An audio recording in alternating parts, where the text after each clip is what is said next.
Em nome do Pai, do Filho e do Espírito Santo. Amém. Amados irmãos e irmãs, é com muita alegria que nós estamos aqui para juntos estudar e meditar a primeira leitura que a Igreja nos apresenta para esta quinta-feira da primeira semana da Quaresma.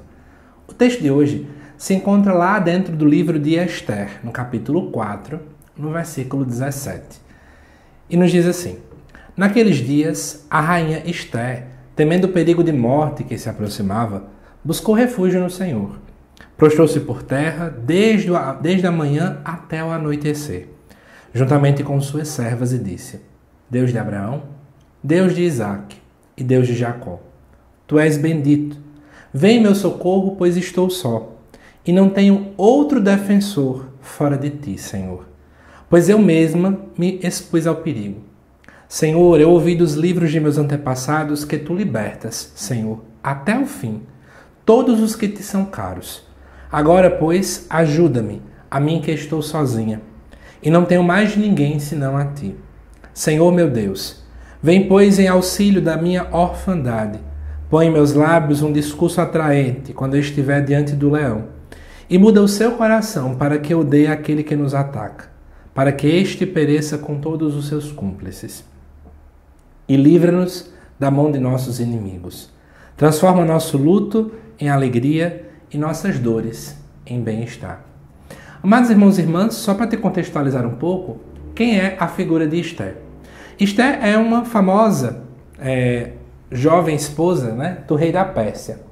E ela ficou sabendo que, na verdade, teve uma intriga dentro do palácio real, e diante disso foi decretado que todos os hebreus deportados no reino deveriam ser exterminados.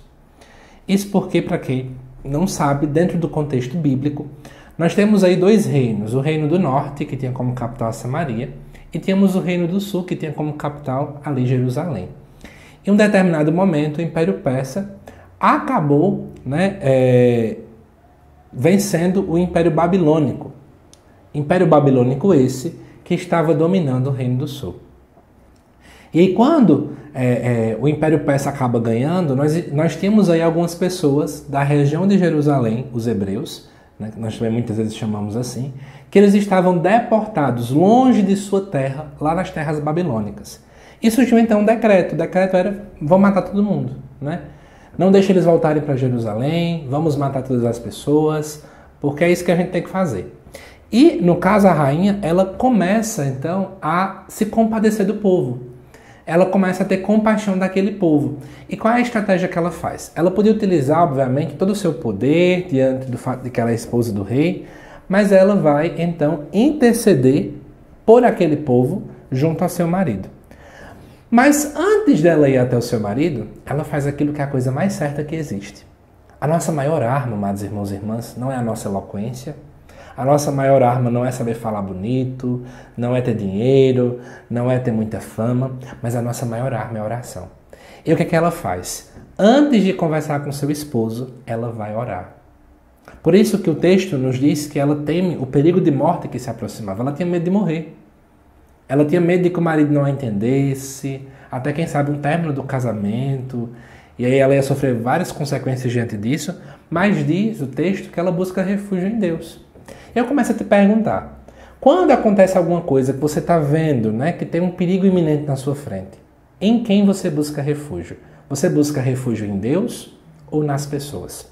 Você busca refúgio em Deus ou, quem sabe, em se isolar do mundo, em não falar com ninguém? Porque tem gente que se refugia na escuridão, no isolamento. Mas é muito mais do que isso. Nós precisamos buscar refúgio naquele que é o único que tem poder de nos ajudar, que é Deus. E foi isso que ela fez. E é interessante saber que Esther, ela no final das contas não era religiosa. Ela acaba muitas e muitas vezes imitando a realidade daquele povo. Porque ela olhava essa realidade e ela se compadeceu deles. E diz o texto que ela se prostra por terra. Ainda também, desde a manhã até o anoitecer, ela passa o dia em oração e ela começa a pedir que Deus venha em socorro. Porque ela se sente sozinha. Muito bonito isso. Ela reconhece a sua fragilidade, ela reconhece os limites que ela vive, ela reconhece a situação em que ela se encontra e ela é sincera com Deus. Acho muito bonito, A gente não percebe uma oração disso, tem uma oração falsa. Eu vou fingir que está tudo bem, eu vou somente vir aqui para louvar a Deus e ponto final, como se nada de ruim tivesse acontecendo. Mas ela diz, não, Senhor, eu estou só. Eu não tenho ninguém para me defender além do que o Senhor, né? E aí ela vai dizer, no versículo 17a, Senhor, eu escutei nos livros dos meus antepassados que o Senhor consegue libertar. Ela faz aqui uma teologia da memória. Ela lembra, é o que a gente faz na missa, por exemplo, né? Pega as orações coletas, a gente vai sempre escutar isso. Deus que fez tal e tal coisa na vida de Maria. Que venhas então auxiliar também a nossa vida, por exemplo. Então a gente recorda algo que Deus fez no passado, algo que Deus já apresentou a pessoas, e à luz disso eu peço que Ele atualize no hoje da nossa vida. É isso mais ou menos que Esté fez. E aí ela vai falar, inclusive, algo muito bonito no versículo 17gg. Vem, pois, em auxílio da minha orfandade. Põe em meus lábios um discurso atraente. Ela sabe que não é pelo poder dela. Não é porque ela é inteligente, mas é Deus quem pode colocar um discurso atraente. Não é ela que tem o poder de mudar o coração do esposo, mas é Deus quem pode mudar o coração. Ela sabe que não é pela mão dela que os inimigos, vão ser libertados, mas ela diz, Senhor, livra-nos das mãos dos nossos inimigos, porque é pela mão de Deus que esses inimigos serão de fato libertados, serão retirados dali. E aí termina-se o texto dizendo assim, transforma nosso luto em alegria, nossas dores em bem-estar. Transforma aquilo que é ruim em algo que é bom, porque Deus é especialista em fazer essa transformação. E eu quero convidar você a trazer isso para a gente hoje. O que é que nós precisamos hoje pedir a Deus que transforme?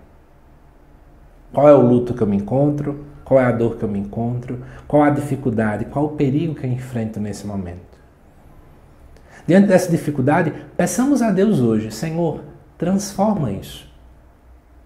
Acho bonito quando a gente começa a comentar, que Jesus foi carpinteiro e que, portanto, Ele é especialista em transformar. Vamos usar essa mesma dinâmica.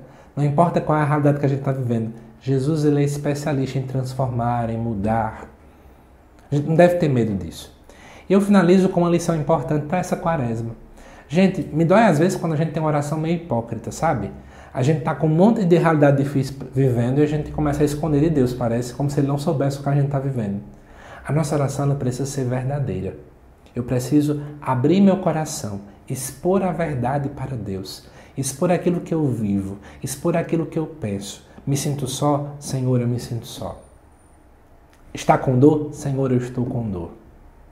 Está com isso? Sim, Senhor, eu estou assim. Não tenhamos medo.